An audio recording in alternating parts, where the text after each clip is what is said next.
우리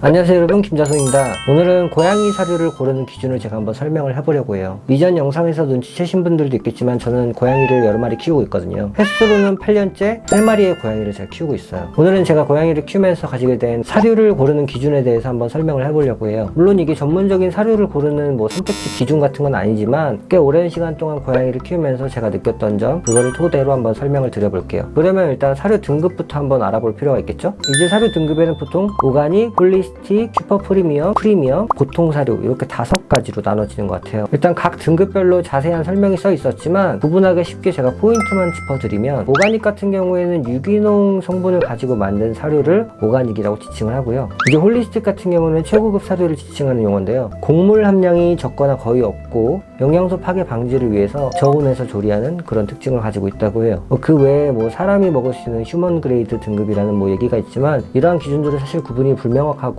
이제 너무 많은 기준들을 머릿속을 복잡하게 하니까 나머지는 생략을 하도록 할게요. 이제 슈퍼 프리미엄 같은 경우에는 홀리스틱보다는 한 단계 낮은 등급의 사료인데요. 그래도 이것까지는 고급 사료에 포함된다고 보시면 돼요. 곡류가 포함되지만 탄수화물보다 단백질 함량이 훨씬 높고, 또 이제 단백질을 포함한 육류에서 부산물이나 이런 재료를 쓰지 않고 또 방부제 같이 해로울 수도 있는 성분을 뺀 그런 등급의 사료라고 보시면 돼요. 그 다음에 이제 프리미엄인데요. 프리미엄은 말만 프리미엄이지 사실은 그때부터는 약간 고급이 아닌 사료, 그냥 보통 사료라고 생각하시면 돼요. 이제 이 등급부터는 사실 재료에 있어서 약간 확신이 안 드는 영역의 사료라고 생각을 하시면 될 것 같아요. 그리고 마지막으로 보통 사료인데요. 이건 이제 마트에서 보실 수 있는 대용량이 저렴한 그런 사료예요. 이런 거는 그냥 성분을 모르겠고 양으로 승부하겠다, 가격으로 승부하겠다, 이런 사료들이고, 실제로 이제 고양이는 육식동물인데 이러한 사료 같은 경우는 이제 탄수화물이 단백질보다 많거나 그런 경우도 있기 때문에 웬만하면 지양하셔야 되는 사료라고 생각을 해요. 등급에 대한 설명은 이렇게 설명드릴 수가 있겠고요. 웬만해서는 주식으로서는 프리미엄 윗단계, 그러니까 슈퍼 프리미엄 그리고 홀리스틱 요 등급에 있는 사료를 먹이는 게 좋다는 게 제 생각이에요.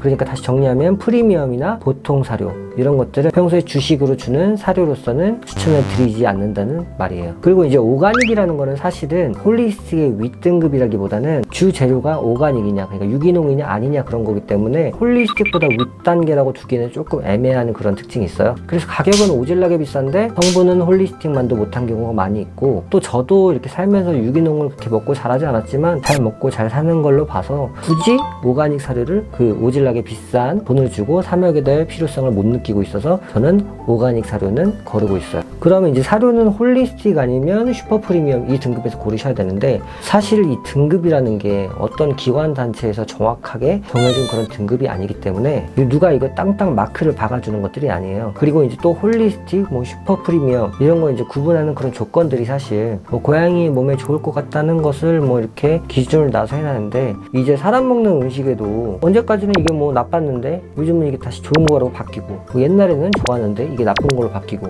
이런 것들이 많이 있기 때문에 등급이 아주 절대적인 기준이 될 수 없다는 게 제 생각이에요. 그래서 저는 이 등급, 그 중에서 이제 홀리스틱 그리고 슈퍼 프리미엄 이 두 등급을 우리 고양이가 먹어도 될 사료로 보는 간편한 그런 지표로서 보고 있을 뿐이지, 절대적으로 이거여야 된다, 이러고야 된다 이렇게 정해놓고 있진 않아요. 그래서 다시 간단하게 요약을 해보자면, 사료는 슈퍼 프리미엄 아니면 홀리스틱 등급을 먹이시면 될 것 같고, 등급에는 너무 연연하지 말자, 이게 제 생각이에요. 그 다음으로 내가 이제 사료를 직접 사서 아이들한테 먹였을 때 반응으로부터 이 사료가 잘 맞는지 안 맞는지 그러한 기준들을 세울 수가 있는데요. 일단 첫 번째는 기호성이에요. 이제 우리 고양이들이 이 사료를 좋아하느냐 안 좋아하느냐, 이것도 굉장히 중요한 기준이 될 수가 있어요. 왜냐면은 아무리 성분이 좋아도 고양이가 좋아하지 않아서 안 먹게 되면 그거는 별 의미가 없기 때문이죠. 두 번째는 변 상태예요. 사료가 잘 안 맞으면 애들이 이제 설사를 하게 되더라고요. 제가 이제 고양이 키우는 초창기에는 고양이가 설사를 하게 되면 이게 장염 때문인지 아니면 기생충 때문인지 이런 걸 잘 몰라서 병원에 데리고 가는 그런 일도 있었고, 실제로 이제 병원에 가보면 딱히 이상은 없다 이런 얘기만 듣고 오는 경우가 있었어요. 이게 왜 제가 헷갈렸냐면, 이제 여러 마리를 키우고 있는데 한 마리만 설사를 하게 되면 이게 사료 때문이라는 생각을 처음에 하기가 쉽지가 않거든요. 근데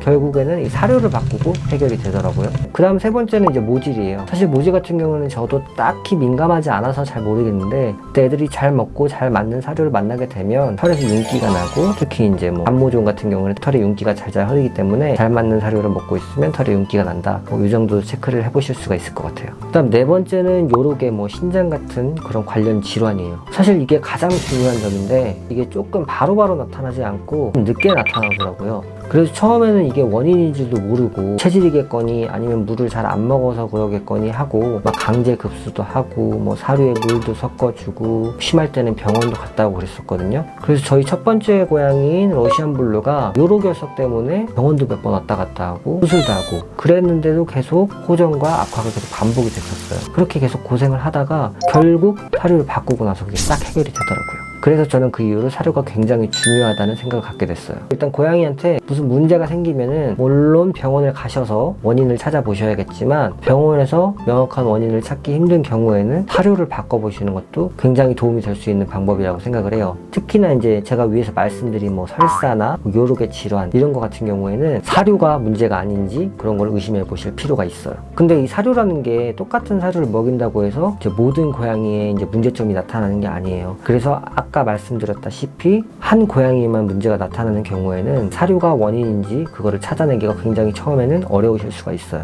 아무래도 이제 고양이별로 취약한 특성과 연관돼서 그러한 질병이 생긴다고 생각을 해요. 근데 사료를 먹는데 한 아이에서 이 사료가 문제를 일으킨다. 이런 것은 일단 당장에는 한 아이에게만 이제 문제를 일으키고 있지만 나중에 이제 다른 애들도 몸이 약해지거나 이제 나이가 먹게 돼서 쇠약해지면 그 고양이에게도 문제를 일으킬 수 있기 때문에 저는 일단은 고양이에게 사료를 주고 그 사료를 먹였을 때 문제가 일어난다면은 그 사료는 일단은 저는 걸르고 있어요. 그래서 등급으로 가볍게 사료를 걸러내고 그 다음에는 애들한테 먹였을 때 문제가 나타나는지 안 나타나는지 그거를 체크를 하고 있어요. 그리고 제가 마지막으로 사료를 고를 때 고려하는 기준이 바로 제조 국가예요.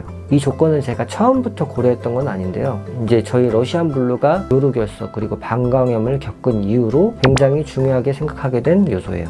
결론을 말씀드리면 저는 국산 사료를 안 먹여요. 이유는 장기적인 측면에서 문제들이 발생하는 거를 예측을 하기가 조금 힘들기 때문이에요. 솔직히 저는 국산 사료, 특히 그 고급 라인들이 그 역사가 짧다고 생각하고 또 그 사료들을 급여하는 고양이들의 표본이 좀 작다고 생각을 해요. 짧은 역사 그리고 또 그걸 먹는 고양이들의 숫자가 적다는 거는 그만큼 발생할 수 있는 문제들이 수면 위로 올라올 가능성이 낮다는 의미예요. 예를 들어 100마리한테 먹였을 때 한 마리에게 문제가 생기는 것보다 10,000마리한테 먹였을 때 100마리한테 문제가 생겼을 경우에 그 문제를 훨씬 알아채기 쉬울 거고요. 또 1년을 먹였을 때 10마리에서 문제가 발생하는 것보다 10년을 먹였을 때 100마리에서 문제가 발생하는 것들을 훨씬 알아채기가 쉽기 때문이에요. 만드는 성분이 얼마나 신선하고 또 영양가가 좋냐, 이거는 솔직히 저는 두 번째라고 생각을 해요. 아무리 좋고 신선한 걸 넣었어도 그 사료를 먹었을 때 문제가 발생한다면 그거는 아무 의미가 없는 사료라고 저는 생각을 해요. 분명히 뭐 고양이를 아프게 하려고 사료를 만들지는 않았을 거고 좋은 성분으로 만들려고는 했을 테지만 어쨌든 나도 모르는 사이에 문제가 되는 성분이 들어가고 또 그런 성분 때문에 고양이가 아프게 되는 것,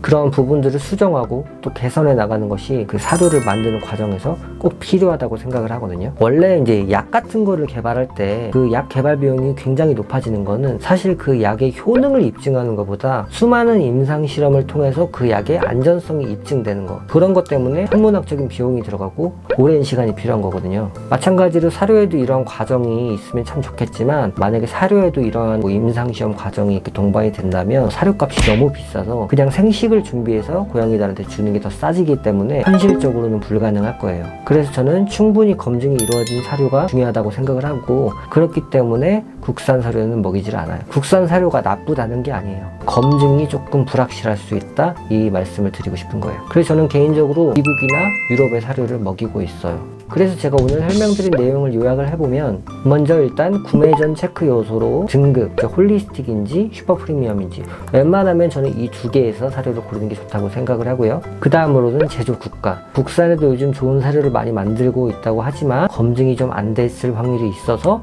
일단은 역사가 좀 긴 그리고 많이 팔린 그런 사료 위주로 고르는 게 좋다고 생각을 해요. 그 다음 구매 후 체크 요소로는 기호성, 면 상태, 모질, 건강에 이상이 생기는지 안 생기는지 체크할 필요가 있다고 말씀을 드릴게요. 그래서 김자소는 어떤 사료를 추천하냐고요? 근데 이야기가 너무 길어져서 제가 어떤 사료를 추천드리는지는 다음 영상에서 한번 말씀을 드려볼게요. 그 영상이 도움이 되셨다면 구독 그리고 알림 설정 부탁드리고요. 다음 편에서 뵙도록 할게요. 안녕.